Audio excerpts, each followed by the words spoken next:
नमस्कार ओम साईराम मु शुभस्मिता आपण समस्त को मो चैनल को स्वागत जनाऊँगी। आज आपण मानक पई सुंदर टेस्टी इम्यूनिटी बूस्टिंग काढ़ा नहीं के आछि। चलंतु रेसिपीटी देखि नियंतु। मुझे 2 कप काढ़ा बनैबी से यही सब सामग्री नहीं। एटी हाफ इंच पाखापाखि कंचा हलदी और अदा नहीं। आपन कंचा हलदी न पाइले हलदी गुंड मध्य यूज करें। एटी एमती साइज रे मु 3टी गिलोय नहीं। यदि गिलोय आप न पाइबे ताहले याको स्किप मध्य करें। हाफ इंच पाखापाखि ज्येष्ठ मधु नहीं। यहाँ आप मार्केट रे बहुत सहज मिल जाव। हाफ इंच दालचीनी नहीं। ता सहित स्वाद अनुसार किसी मिश्री नहीं। आप चाहिए मु नहीं पारे।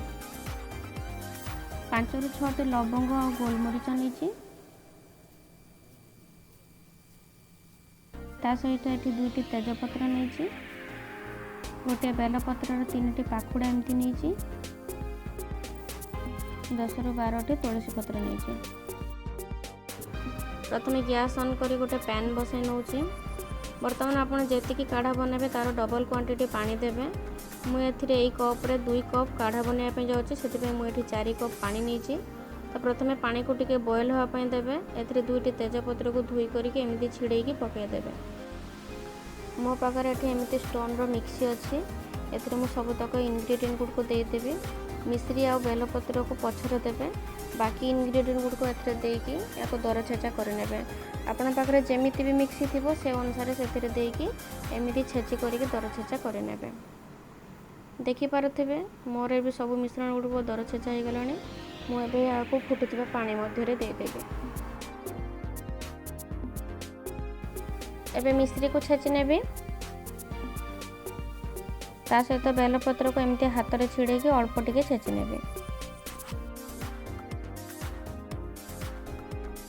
वर्तमान याको मध्य आउ थरे गुड़े नौचे। आ से मिश्रण गुड़ी को एथिरे मु पकेकी याको फुटिया पई छाड़ देबे।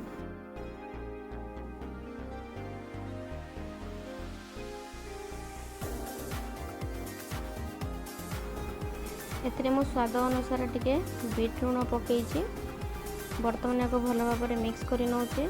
आ याको पाखापाखि 30 मिनट पर्यंत फुटिया पई छाड़ देबे।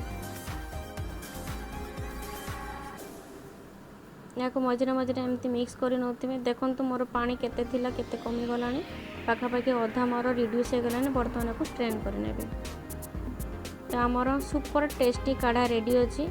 आपन चाहेले एमिति मध्य पी पारिबे। आ यार टेस्ट जदि आउ टिके इनहांस चाहउछन ताले एथिरे लेंबू मध्य चिपुड़ी की पी पारिबे। तो यह आपनकर इम्यूनिटी बूस्टिंग करिया पे बहुत हेल्प करिवो।